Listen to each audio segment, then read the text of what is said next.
많으신 아버지 하나님, 아멘. 오늘 또 이 새벽에 저희들을 깨워주시고 또 새 생명을 허락하여 주심을 인해서 감사하고 감사합니다. 아멘. 아버지, 아멘. 죽음을 이기시고 부활하신 예수님을 우리 만날 수 있게 해주셔서 감사합니다. 아버지, 아멘. 이제 우리가 부활의 소망 가운데 살아갈 수 있음을 인해서 감사합나이다. 아멘. 아버지, 우리에게 그 부활의 소망 되신 예수님을 다른 사람들에게도 소망이 될 수 있도록 저희가 전할 수 있도록 도와주시옵소서. 아멘. 아버지, 오늘 특별히 목사님 말씀하실 때, 자세히 말씀하실 때 그 말씀을 우리 마음에 간직하게 하시고 오늘도 주님 안에서 신실하게 살아가는 우리 모두 힐탁 교우들 되게 도와주시옵소서. 또 아멘. 우리의 자녀들 각자 흩어져 있지만 주님 그곳에서 오늘도 주님 앞에 성실히 살아갈 수 있는 모든 자녀들 되게 도와주시옵소서. 또 아멘. 특별히 우리 교회 아이를 낳은 가정들, 우리의 산모들에게 더욱 건강함을 허락하여 주시고 또 곧 출산할 임산부들에게도 함께하여 주시옵소서. 주님, 매일매일 우리가 살아갈 때 생각지 않은 일들이 이 세상에 많이 일어나고 있습니다. 주님, 특별히 터키에 많은 사람들이 지금 어찌할 줄 모르고 주님, 그들이 이번 기회를 통해서 우리 살아계신 하나님을 만날 수 있도록 도와주시옵소서. 주님, 또 우리들에게 그들을 도울 수 있는 마음을 주시옵시고 여러 곳에서 그것을 돕고 있사오니 주님, 하루속히 그 사람들이 안정을 찾을 수 있도록 도와주시옵소서. 주님, 오늘 하루도 주께서 우리와 친구가 되어주시고 우리가 늘 주님과 동행하는 하루가 되기를 간절히 바라며 우리를 사랑하시는 예수님의 이름으로 간절히 기도드렸나이다. 아멘. 아멘. 감사합니다. 감사합니다. 예, 감사합니다. 오늘은 요한복음 20장에 있는 말씀을 20장 1절부터 18절까지 있는 말씀을 통해서 은혜를 나누도록 하겠습니다. 이 요한복음을 기록한 목적이 20장 제일 마지막 부분에 나와 있죠. 20장 31절입니다.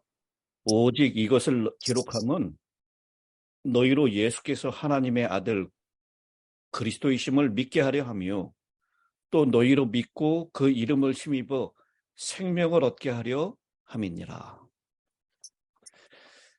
요한의 기록 목적은 분명했습니다. 이 복음을 읽는 이 사람들로 하여금 예수님께서 그리스도이심, 메시아이심을 믿게 하는 것이었습니다. 또한 예수의 이름을 믿고 영원한 생명을 얻게 하기 위한 것이었습니다. 이것은 예수님께서 공생애를 시작하신 동기와도 일치합니다.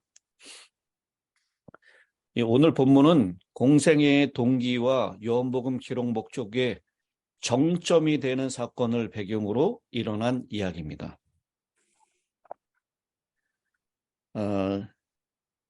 요한복음 13장부터 17장까지는 제자들과 마지막 만찬을 하시고 그다음 마지막 고별 강론을 하시는 이야기를 기록하고 있고요.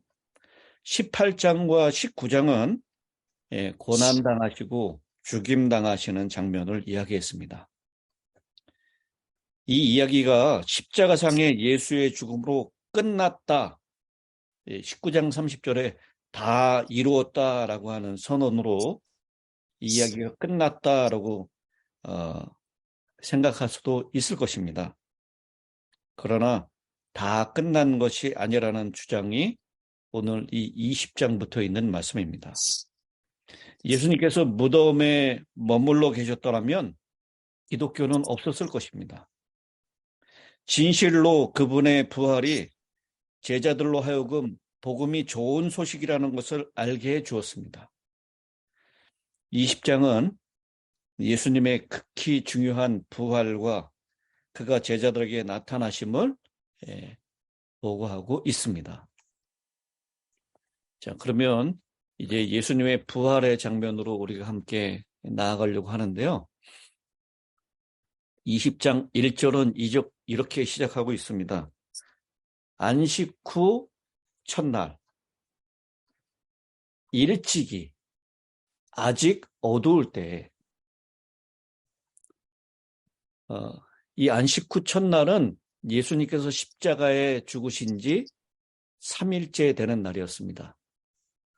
요한은 그날의 시점에 대해서 기록하기를 아직 어두울 때라고 당시의 환경을 덧붙여서 기록하고 있습니다.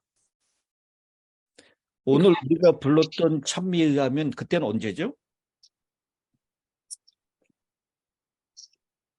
오늘 644장을 불렀는데 이 644장 저 장미꽃 위에 있을 이것은 막달라 마리아의 그 장면을 우리에게 연상시키는 그런 찬미가입니다. 안식 후 첫날 일찍이 아직 어두울 때 아직 저 장미꽃 위에 이슬이 아직 맺혀 있는 그때 막달라 마리아가 무덤에 찾아갑니다.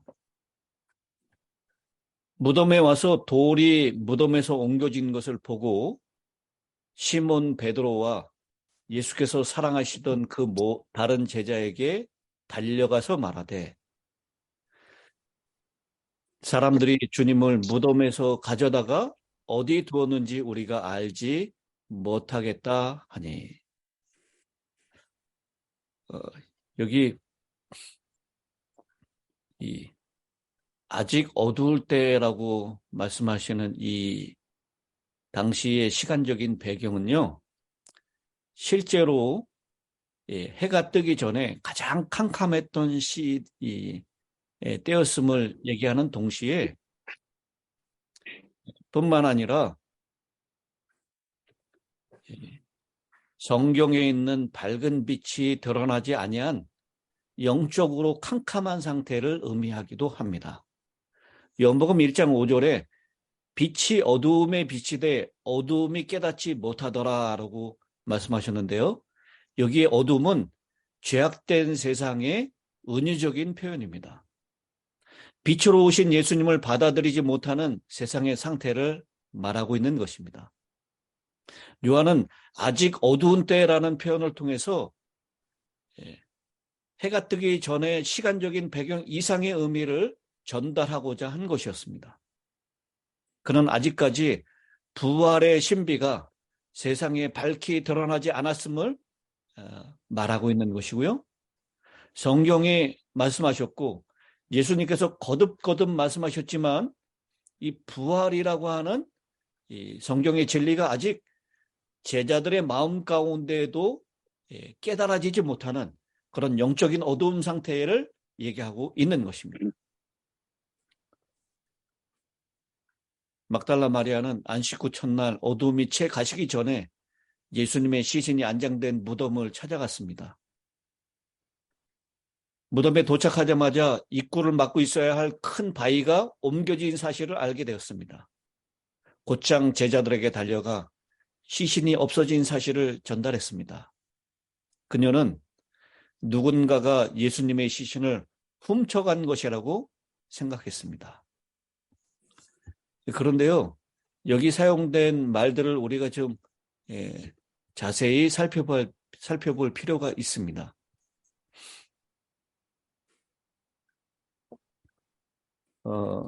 1절에 이 무덤에 와서라고 하는 그 단어와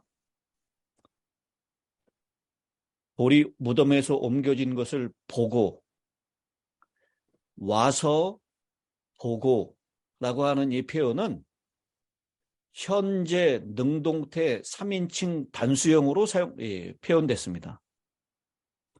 과거형으로 사용되지 않고 현재형으로 사용된 거예요. 그 다음에 2절에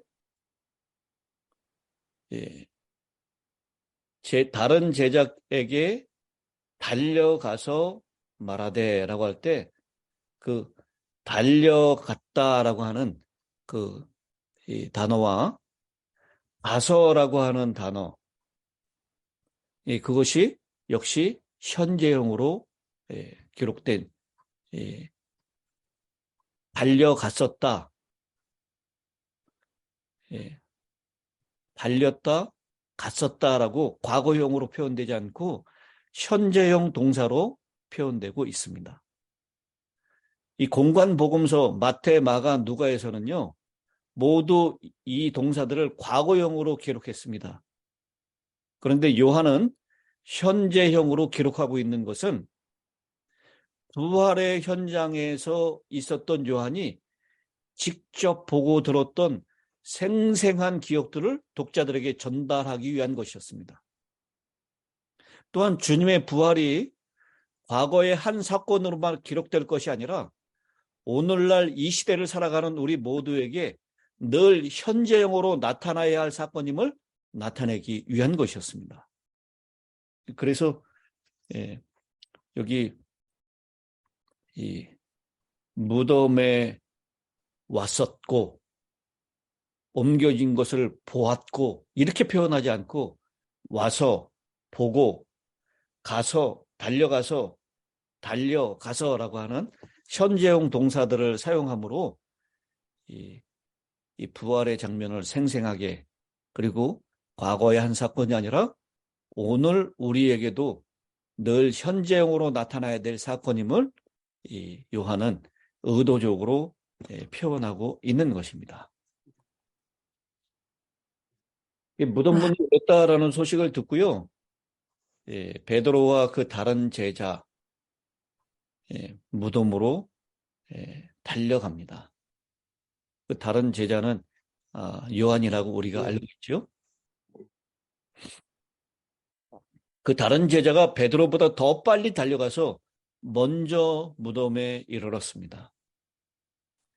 구부려 세마포 놓인 것을 보았으나 들어가지는 아니하였더니 시몬 베드로는 따라와서 무덤에 들어가 보니 세마포가 놓였고 그 머리에 쌌던 수건은 세마포와 함께 놓이지 않고 딴 곳에 쌌던 대로 놓여 있더라.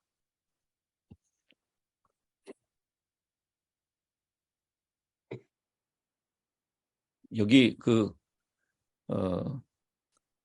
쌌던 대로 놓여 있다라고 하는 이 표현은 이 머리하고 이 턱을 묶었던, 우리가 이렇게 머리하고 이렇게 턱을 세마포 수건으로 이렇게 묶지 않습니까? 그 묶었던 것을 이렇게 잘 개켜 놓았다는 뜻이 아니라요, 머리와 턱을 동여매었던 그 상태로 동그랗게 말려져 있었다라고 하는 롤업이라고 표현하고 있습니다. 그래서 주님의 몸을 싸고 있었던 세마포와 머리 수건을 누군가 이렇게 풀어놓은 것이 아니라 몸만 쏙 빠져나왔듯이 그렇게 묶어놓은 그 상태를 그대로 유지시켜 놓았고, 그것은 머리가 있었던 위치에 딱 놓여져 있었다라는 그것을 말씀하고 있는 것입니다. 근데 여기 제 성경에는 예. 아주 이렇게 캐켜 있더라. 그러니까 객쳐놓았다라고 얘기를 하죠. 잘 접어서 줬다는. 우리 시대의 소망에서도 이 장면을 보면서 예수님께서 직접 개켜 놓으셨고 질서와 또 그런 이 예수님으로 그렇게 묘사하고 있는데요. 이 성경 원어적인 표현에 의하면 이게 막 흐트러졌다는 것은 아닙니다. 잘 개켜놓았다라는 표현도 맞겠지만 헬라어 원어로 보았을 때는 요 동그랗게 말려져 있는 상태, 쌌던 대로 놓여 있다라고 표현했죠. 다른 곳에 객겨 있더라. 예. 7절에 머리를 쌌던 수건은 세마포와 함께 놓이지 않고 딴 곳에 쌌던 대로 놓여 있더라 라고 하는 이 표현, 이게 헬라어 성경 이 번역을 그대로 표현한 것입니다. 개역 개정이요. 그래서 잘 포개어서 접어두었다는 의미가 아니라 쌌던 대로 놓여있다. 머리와 턱을 동여매는 이 수건이잖아요. 그거 그대로 이렇게 동그랗게 말려있는 모습, 그 상태를 말하고 있는 것입니다. 그러니까 우리 목사님 성경은 쌌던 대로 놓여 있더라. 그게 개역 개정이에요. 예. 헬라어 원어에 더 가깝게 번역된 것이라고 우리가 볼 수 있습니다. 이렇듯 인간의 이성으로는 이해할 수도 없고 증명할 수도 없는 일이 이 거룩한 새벽에 일어나고 있는데, 여전히 제자들은 주님의 부활을 믿는 것까지 이르지 못하고 있습니다. 오늘 구절 가로치고 설명되어 있는 이 구절이죠. 그들은 성경에 그가 죽은 자 가운데서 다시 살아나야 하리라 하신 말씀을 아직 알지 못하더라. 이 시대의 소망에서는요, 이 제자들이 예수님이 죽은 다음에 3일 만에 부활한다라고 하는 말씀을 들었지만, 당시의 사두개인들, 제사장들의 가르침은 어땠습니까? 사두개인들의 가르침에는 부활이 있다 없다. 부활이 없다라고 가르쳤어요. 그리고 소위 과학적이라고 하는 이론들, 사람은 죽으면 다시 살아날 수 없다라고 하는 이 가르침에 거의 세뇌당하다시피 했습니다. 요즘 영혼불면 사상의 사람들이 세뇌된 것처럼요, 당시의 사람들은 이 제사장들, 사두개인들의 가르침에 의해서 부활은 없다. 그리고 소위 과학적이라는 이 이론 때문에 부활은 불가능하다라고 생각을 했던 것입니다. 그러니까 여기 막달라 마리아도 예. 사람 줄을 무덤에서 가져다가 어디다 갖다 둔지 모르겠다. 그렇게 얘기를 했잖아요. 예, 그렇습니다. 막달라 마리아도 안 믿었어. 그러니까 예수님이 말씀하셨지만 이건 도저히 믿을 수 없는 상황이었어요. 십자가의 그 슬픔이 너무나 컸었고요. 그 다음에 정말 이 믿을 수 없는 그런 상황처럼 보였기 때문입니다. 그래서요, 여기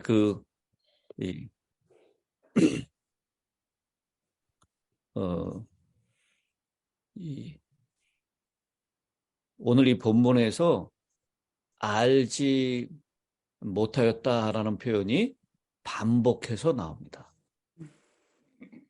제일 먼저 나오는 알지 못했다라는 표현 어디에 나오죠?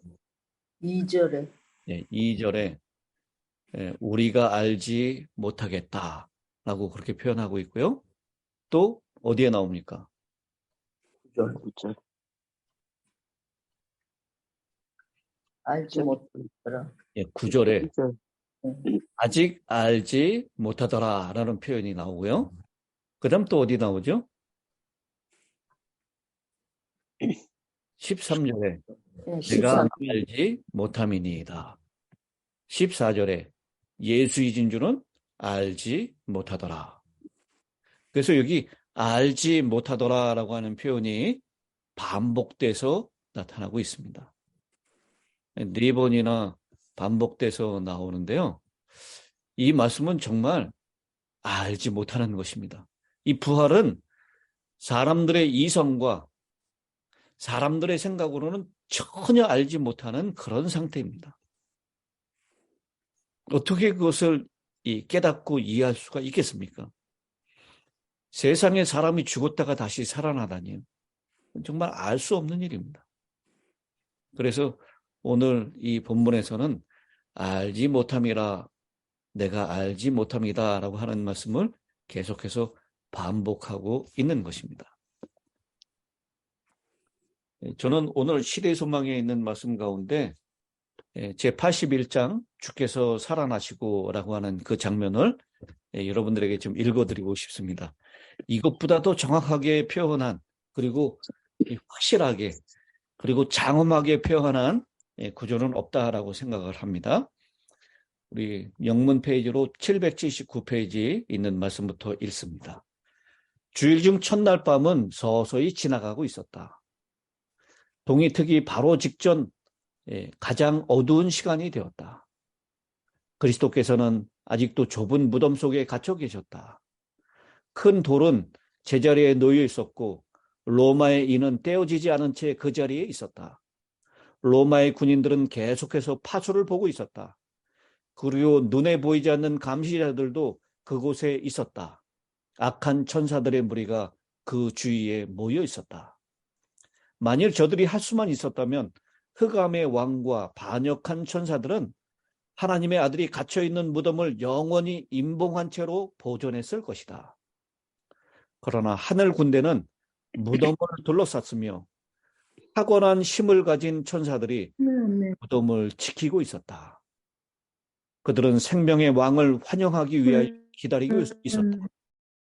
큰 지진이 나며 주의 천사가 하늘에서 내려왔다. 그 천사는 하나님의 갑옷을 입고 하늘 궁전을 떠났다. 하나님의 영광의 밝은 빛이 그의 앞에서 행하며 그의 길을 비춰주었다. 그 형상이 번개 같고 그 옷은 눈같이 희건을 수직하던 자들이 저를 무서워하며 떨며 죽은 사람과 같이 되었다. 제사장들과 관원들이여, 그대들의 파수병의 힘이 어디 있는가?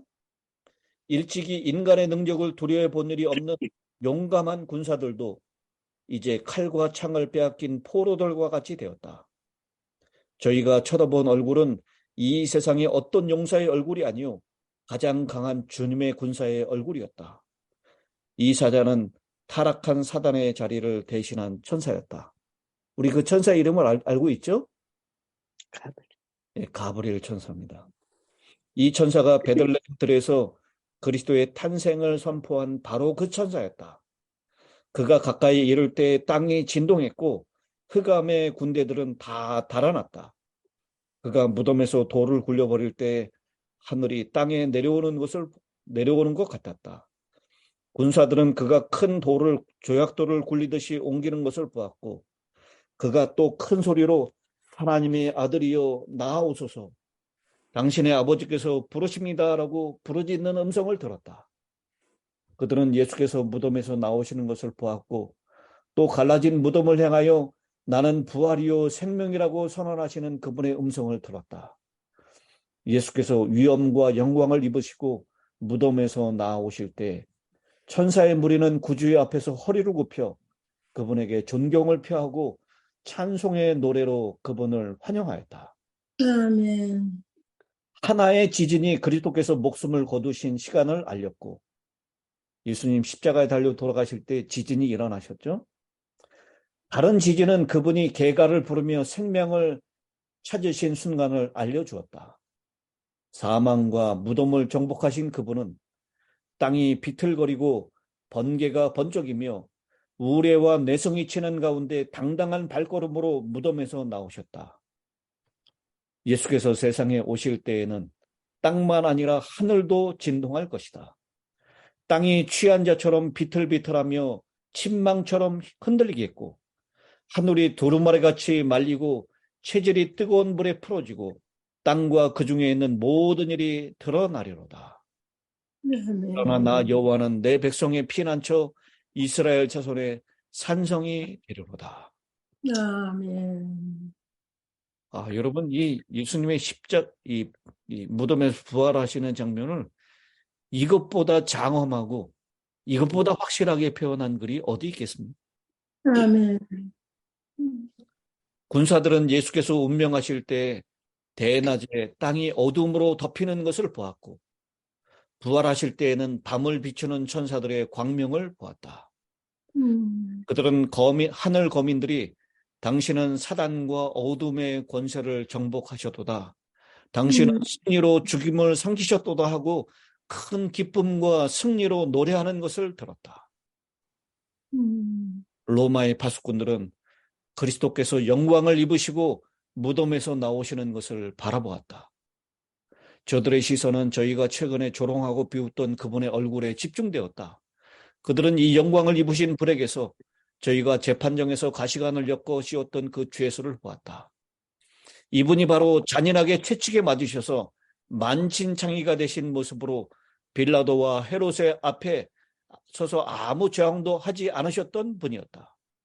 이분이 바로 십자가에 못 박이신 분이시며 자기 만족에 도취된 제사장들과 관원들의 머리를 흔들면서 그에게 저가 남은 구원하였을 때 자기는 구원할 수 없도다라고 조롱하신 분이었다. 이분이 요셉의 새 무덤에 누워 계셨던 분이시다. 하늘의 칙령은 갇히신 그분을 석방시켰다. 그의 무덤 위에 산들이 첩첩이 쌓여 있었다 할지라도 그의 나오심을 막을 수 없었을 것이다. 여러분, 예수님의 부활은 분명한 사실이었습니다. 예수님의 부활은 정말 우리의 이성으로 알지 못하는, 인간의 상상으로 알지 못하는 일이었지만 그러나 믿어지지 않는 이 부활은 사실이었습니다. 이 성경 가운데 이 라이프 어플리케이션 바이블이라고 하는 것이 있습니다. 그 성경의 목록에 의하면 신약에는 부활 후에 예수의 출현에 대하여 11번의 증거가 있다라고 얘기합니다. 막달라 마리아에게 홀로 나타나셨고, 그와 다른 때 또 다른 여인들의 무리에게 나타나셨고, 예루살렘에서 베드로에게 홀로 나타나셨고, 엠마오에 가는 두 제자에게 나타나셨고, 문을 잠그고 있던 11명의 제자들에게 나타나셨고, 도마가 포함된 같은 무리에게 나타나셨고, 7 제자가 갈릴리에서 고기 잡는 동안에 나타나셨고, 산 위에서 11 제자들에게 나타나셨고, 그리고 하늘로 올라가는 것을 바라본 자들에게 나타나셨다라고 얘기합니다. 그리고 이 사건에 첨부하여 바울은 예수께서 그의 형제 야고보에게 나타나셨고 500여 무리에게 나타나셨다라고 말씀을 하고 있습니다. 그래서 총 11번 예수님께서 나타나셨다, 부활 후에 나타나셨다라고 얘기하는데요. 이처럼 예수님의 부활은 많은 증인들, 여러 상황에서 분명하게 증거되고 있습니다. 예수님의 제자들에 의해서 날조된 이야기가 아니다라고 하는 것을 분명히 얘기하고 있습니다. 여러분 알고 계시죠? 이 군병들이, 로마의 군병들이 예수님의 부활을 직접 목격했고요. 그 천사들을 목격했고 그 음성을 들었어요.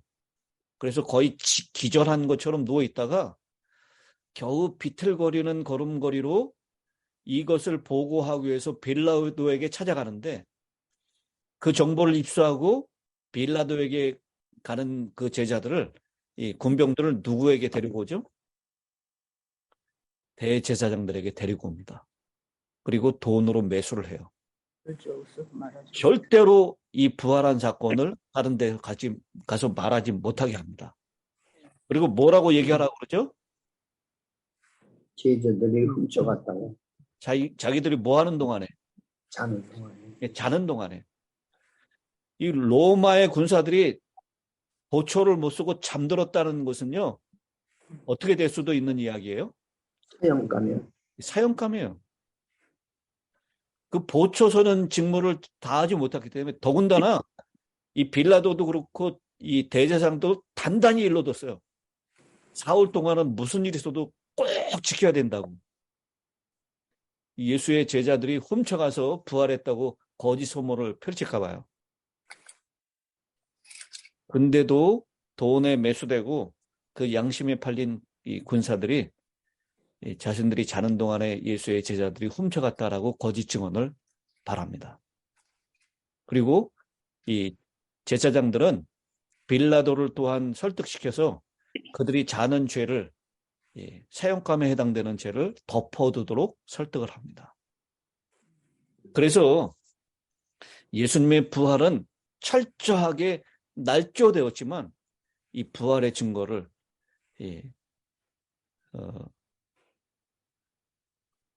결코 부인하지 못할 부활의 증거를 증언하는 사람들이 있었으니 누굽니까? 예수님이 부활하실 때 함께 일어나셨던 무덤에서 잠자던 사람들. 특별부. 예. 그 사람들이 아마 올라가서 하늘로 올라가서 예수님 승천하실 때 같이 올라가서 24장로들이 되지 않았을까라고 생각을 합니다. 그 예수님 부활하실 때 첫 열매로 함께 일어났었던 그 부활한 사람들이 예루살렘 동네로 들어가서요, 예수님의 부활을 증거했습니다. 오늘 우리는 도무지 믿어지지 않는 예수님의 부활, 그 부활을 믿는 그리스도인이 된 것은 정말 하나님의 크신 은혜입니다. 아멘. 오늘 이 본문 가운데 마리아에게 나타나십니다. 11절, 마리아는 무덤 밖에 서서 울고 있더니, 이 예수님의 시체가 없어지는 것을 보고요, 이 두 제자는 다시 집으로 돌아갔다라고 얘기하죠. 근데 마리아는 무덤 밖에서 서서 웁니다. 그냥 눈물 흘리는 것이 아니라 대성통곡을 하는 것입니다. 이게 헬라 원어의 의미예요. 울면서 굽으려 무덤 안을 들여다보니 흰옷 입은 두 천사가 예수의 시체에 누웠던 곳에 하나는 머리편에 하나는 발편에 앉았더라.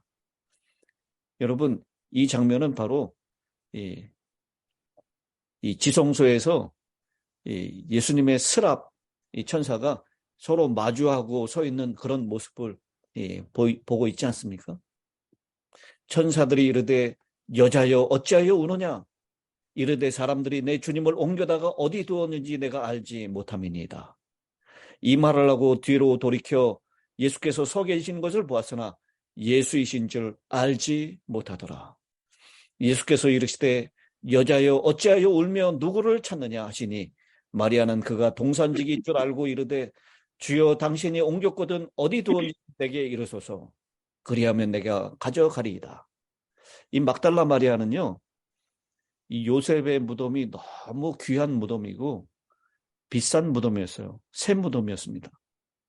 그래서 예수님이 어디로 옮겨졌다면 예수님의 그 비천한 몸이 그 무덤을 감당할 수 없을 정도의 몸이라면 자기는 자기가 원하는 곳으로 데려가려고 했어요. 내가 가져가리이다. 어디로 가져가려고 했을까요?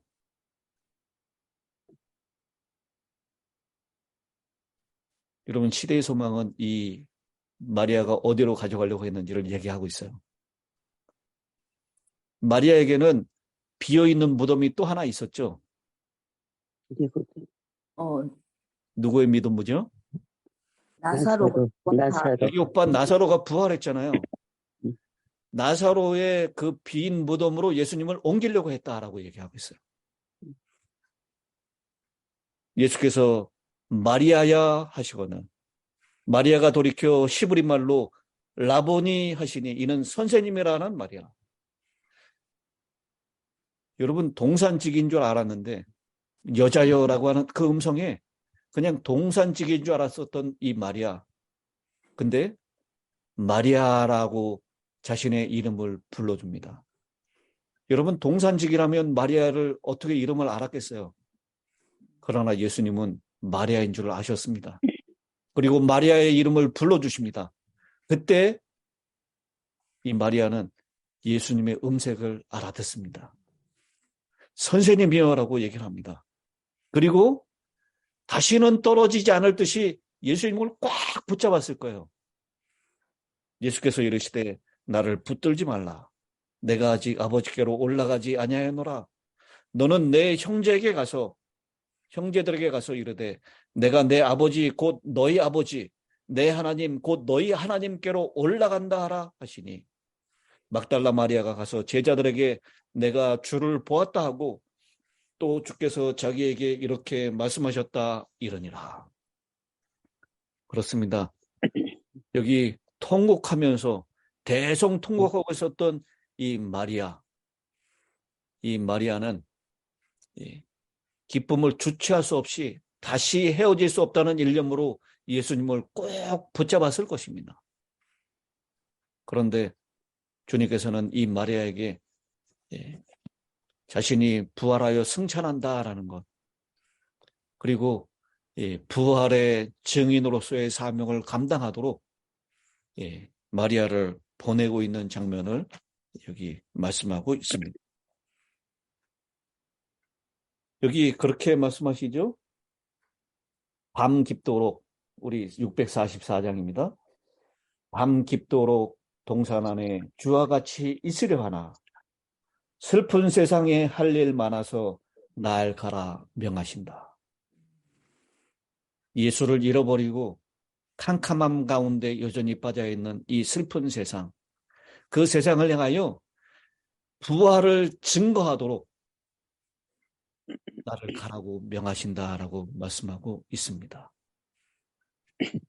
오늘 주님께서 우리를 또한 이 슬픈 세상에서 죽음 가운데 함께 고통받고 있는 이 세상에서 주님을 믿으면 생명을 주시되 더 풍성하게 주신다. 나는 부활이요 생명이라고 말씀하시는 주님의 그 부활을 증거하는 제자들로 저희를 또한 부르고 있음을 여러분 기억하시게 되길 바랍니다. 아멘. 오늘 이 아침에 주님께서 우리의 이름을 부르시면서 내가 하늘로 올라가서 하늘에서 너희를 위하여 중보가 있음과 그리고 다시 이 땅에 오심을 믿는 그 백성들에게 죽지 않고 영원한 생명이 예비되어 있음을 우리에게 증거하도록 우리를 보내시고 있음을 이 마리아와 함께 꼭 그 음성을 듣게 되는 저와 여러분이 되시기를 간절히 바라면서 말씀을 마칩니다. 아멘. 마지막 기도를 우리 이재천 장로님께서 해 주시겠습니다. 마이크를 켜시고요. 예. 사랑이 많으신 하늘에 계신 하나님 아버지, 지난밤 저희를 잘 깨워 주시옵시고 이른 아침에 귀한 말씀을 저에게 들려주시니 감사합니다. 아멘. 아버지, 아버지, 감사합니다. 예수님께서는 이 세상에 오셔서 저의 인생을 위해 돌아가시고 아멘. 붙이신 것을 저희가 이 아침에 생각하고 들었습니다. 예수님은 이 세상에 오셔서 세상을 극진히 사랑하신 것은 예수님 그 자체가 창조주인 까닭으로 저는 생각합니다. 창조주인과 동시에 예수님의 정신은 근본적으로 사랑입니다. 사랑을 가지고 이 세상을 창조하셔서 우리가 지금 있습니다. 이 세상에 예수님께서 창조를 안 하셨다면 우리는 지금 없습니다. 예수님께서 창조하셔서 우리가 이 세상에 살고 있고 또 이 세상에 사는 사람은 행복해야 됩니다. 행복은 사랑을 찾지 않고 행복은 없습니다. 예수님은 창조주시오 사랑의 근본이십니다. 우리가 살아있고 살아있을 필요가 있는 목적, 우리가 창조주를 가지고 있고 예수님의 사랑을 우리 마음 가운데 간직할 수 있다고 하는 것이 제일 특권입니다. 우리 특권을 끝까지 누리고 이제 주님께서 다시 오신다고 하셨사오니 아무쪼록 그날을 위하여 저희가 성실하게 저희 마음의 사랑을 간직하고 예수님과 같은 생애를 살 수 있는 저희 모두가 되게 도와주시옵시며 저희 하루하루 생애가 창조주의 정신, 사랑의 정신, 그걸 가지고 생활함으로 인해서 저희가 마땅히 행복하고 주님께 영광을 돌리는 생애를 사는 저희 모두가 되게 도와주시옵기를 예수 그리스도 이름으로 기도드리나이다.